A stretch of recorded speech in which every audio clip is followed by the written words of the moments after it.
తెల్లవారు లేచి 3 గంటలకు పూజలు జరపడం అన్నీ చేస్తుండేవారు. ఇలా ఉండగా రాజుగారికి ఒక అబ్బాయి పుడతాడు. ఆ అబ్బాయికి అలా పెరుగుతుండగా అబ్బాయికి అన్ని విద్యలు నేర్పించి విద్యలన్నీ కూడా నేర్పిస్తూ ఉంటుండగా ఆ అబ్బాయికి పెళ్లి చేసేస్తారనమాట. పెళ్లి చేసి ధర్మంగా చక్కగా రాజ్యాన్ని పరిపాలిస్తుండగా ఒకరోజు రాత్రి ఆ యువరాణి గారికి నిద్ర పట్టలేదు. నిద్ర పట్టక అటు ఇటు తిరుగుతూ అక్కడ ఒక కత్తి, గోడకి ఒక కత్తి ఉంటుంది, ఆ కత్తిని తీసి చూస్తుంది అన్నమాట. చూసేసరికి అది వజ్రాలు ఉన్న కత్తి అనమాట. ఆ కత్తిని చూసేసరికి కళ్ళు రాత్రిపూట కదా, కళ్ళు మిరుమిచ్చి కొలిపి ఆ కత్తిని విసిరేస్తుంది. అది యువరాజు పీక మీదకి వెళ్ళిపోతుంది. యువరాజు మేడేమో కట్ అయిపోతుంది. అయ్యో ఎలా నేను ఇప్పుడు నేనే నా వల్లే అయ్యిందనంటే నాకు మనం శిక్ష ఇస్తారని చెప్పి తెల్లవారుగానే చెప్తాను అని చెప్పి అలాగుండి తెల్లవారుతుండగా అప్పుడు ఏడుస్తుంది అనమాట. అప్పుడు రాజుగారు మంత్రి గారు వస్తారు. వచ్చి చూసి ఏమైందనంటే ఇదిగో యువరాజు గారిని ఎవరో చంపేశారు, ఇలా ఇటువైపే వెళ్ళారు, ఆ ఆలయంలోకి వెళ్ళారు అని చెప్పి వాళ్ళు వెళ్ళి ఆలయంలో వెతికితే పూజారి గారు పూజలు చేస్తుంటారు. ఏమయ్యా నువ్వేనా యువరాజు గారిని చంపేసేవారంటే నేను కాదు గురువుగారు, నేను అటువంటి పనులు చేస్తాను అంతే. రాజుగారికి తెలుసు కదా పంతులు గారి సంగతి, చాలా మంచి వాళ్ళు, ఈయన చెయ్యరు, కానీ ఆయన ఒక్కలే అట్టుకున్నారు. మరి శిక్ష వేయాలి అని చెప్పి మరణ శిక్ష వేయకున్నా కుడి చేయి తీసేస్తారు. కుడి చేయి తీసేస్తే ఆ పంతులు గారేమో నేను చెప్తున్న రాజుగారు వినలేదు, ఇక్కడ నేను ఉండకూడదని చెప్పి అలాగా మరొక ఊరు వెళ్తారు. అక్కడ మహా విద్వాంసులు, జ్ఞానులు, అంటే జ్యోతిష్యం చెప్తారు అన్నమాట. అతని దగ్గరికి వాళ్ళ ఇంటికి వెళ్తారు. వెళ్ళగానే వాళ్ళ ఆవిడ ఉంటుంది, ఆయనేమో బయటికి వెళ్ళి వస్తారు. వచ్చి రాగానే వాళ్ళ ఆవిడ ఇష్టం వచ్చినట్టు తిడుతూ ఉంటుంది ఆ పంతులు గారికి. తిడుతుంటే పంతులు గారు ఏమో ఏమీ అనరు. ఆ జ్యోతిష్యం చెప్పినప్పుడు ఆ గురువు గారు ఏమీ అనకుండా తన పనులేవో తను చేసుకొని వచ్చి కూర్చొని ఏదైనా నీ సమస్య ఏంటంటే, నా సమస్య కాదు గురువుగారు, మీరేంటి అలా కామ్గా మీ ఆవిడ అంత తిరుగుతున్నా మీరేం అనకుండా కూర్చున్నారని అంటే, అది నా కర్మనాయన, నాకు 300 జన్మలో జరగాల్సింది ఇప్పుడు జరుగుతుంది.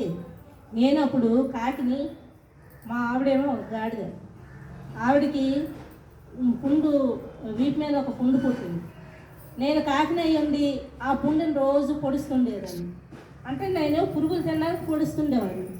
అలాంటప్పుడు ఆ గాడిదకి నొప్పి పుట్టేది, కానీ ఆ గాడిద వీపు ఎముకలోని నా ముక్కు అనేది చిక్కుకుంటుంది, ఎంతకు తీసినా రాదు. ఆ నొప్పి భరించలేక ఆ గాడిద వెళ్ళి గంగానదిలో మునుగుతుంది. గంగానదిలో మునగడం వలన మా ఇద్దరికి కూడా మునిగి చనిపోతాడు. అందువలన మా ఇద్దరు బ్రాహ్మణ కుటుంబంలో భార్య భర్తలుగా జన్మించాము. అప్పుడు కాకి అనేది అప్పుడు నేను కాకి కదా, ఇప్పుడు మా ఆవిడ కాకిలాగా నన్ను రోజు కూడా తిడుతూనే ఉంటుంది. నేను కావాలని చేయలేదు కాబట్టి ఆవిడ కొద్ది రోజులు అలాగా నా కర్మానుసారం అరుస్తుంది, తర్వాత ఊరుకుంటుంది. నాకు కర్మ గురించి తెలుసు కాబట్టి నేను అలా భరిస్తున్నాను అని చెప్పి, అయితే నా సమస్య ఇదండి అని చెప్పి మొత్తం స్టోరీ చెప్తే నేను ఈ సమస్యకి ఏంటంటే ఒక కషాయవాడు ఒక ఆవుని కన్నుతూ ఉంటాడు. ఒక గురువుగారు ఉంటారు. ఆ గురువుగారి దగ్గరకు వచ్చి, గురువుగారు ఆవు ఎటువైపు వెళ్ళింది కదా, ఎటువైపు చూసారా అని అంటే కుడివైపు వెళ్ళిందని కుడి చేతితో చూపిస్తారు. ఆ గురువుగారు మీరే, అందుకే మీకు కుడి చేతి తీస్తారు. ఆ యువరాజు అనేది ఆ కషాయవాడు, యువరాజు అనేది యువరాణి అనేది కషాయవాడు, యువరాజు అన్నలు ఆవు అనమాట. అందువల్ల ఆ జన్మలు సంక్రమించే మీకు అని చెప్పారు. అదే అనమాట, తెలిసైనా తెలియకైనా మనం కర్మలు చేయకూడదు. అందువలన మనం ఈ కర్మలు ఏవి చేయకుండా ఉండాలని అంటే మన హర్షద్వర్గాన్ని మన అదుపులో ఉంచుకోవాలి. అందువలన మనం ఆ హర్షద్వర్గాన్ని మళ్ళీ మన షట్చక్రాలని అన్నిటినీ కూడా అదుపులో ఉంచుకోవాలి. అన్నీ క్లీన్గా ఉండాలి అని అంటే మన పాపకర్మలన్నీ కరిగిపోవాలి అంటే జ్ఞానం సంపాదించాలంటే ధ్యానం చెయ్యాలి. ఆ ధ్యానం చెయ్యాలంటే సంకల్పం ఉండాలి. మనం రోజు అమ్మవారిని సంకల్పం చేస్తే ఇప్పటి వరకు వచ్చింది కదా, అలాగే ధ్యానం చేసుకొని సంకల్పాన్ని పెట్టుకొని రోజు ధ్యానం చేయండి. దాని గురించి ఒక చిన్న కథ చెప్పాలా? అయితే ఒక చిన్న పక్షి ఉంది, పిచ్చుక. ఆ పిచ్చుక ఏం చేసింది, ఒక సముద్రం పక్కన ఒక గూడు కట్టింది. గూడు కట్టి అందులో గుడ్లు పెట్టేసి తెల్లవారి బయటికి వెళ్తుంది ఆహారం కోసం. వచ్చేసరికి సముద్రుడు వచ్చి మొత్తం తీసుకెళ్ళింది. వచ్చి అప్పుడు నా గుడ్లేవి అని, నా గూడేది అని పాపం ఏడుస్తుంది. ఏడిస్తే చాలు అని చెప్పి ఏం చేస్తా, సముద్రుని పిలుస్తుంది. నా గుడ్లు నా గూడు ఎక్కడ తీసుకెళ్ళిపోయి నాకు ఇవ్వు అన్నాను. నువ్వు ఇక్కడ సముద్రం పక్కన నా పక్కన పెట్టావు, నేను మరి తీసుకెళ్ళిపోనేది, నేను ఇవ్వడం అవ్వదు అన్నాడు. నువ్వు ఎందుకు ఇవ్వవు, నువ్వు ఎలా ఇస్తావో నేను చూస్తానని చెప్పి ఆ నీరంతా నువ్వు తీసుకెళ్ళి ప్రక్క నదిలో వేసుకుంటాను. నీరు ఆ పిచ్చుక ఆ నీటిని ఏమో సముద్రం నీరంతా తోడేసి పక్క దీంట్లో వేస్తాను అనుకుంటుంది. అనుకుంటే అప్పుడు మిగతా పక్షులు వచ్చి చూస్తాయి.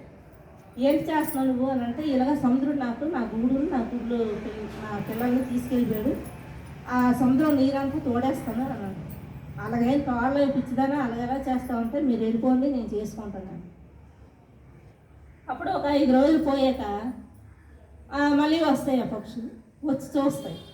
చూసి అదే ఇంకా నువ్వు తోడుతున్నావా, తోడేవా కొద్దిగా అని అంటే, తోడలేదు ఇంకా నువ్వు తోడుతున్నాను, నేను ఎలాగైనా తోడుకుంటాను, నా గుడ్లు సంపాదిస్తాను. అప్పుడేమో గరుత్మంతుడి దగ్గరికి వెళ్తారు వీళ్ళు. గరుత్మంతుడు చెప్తారు.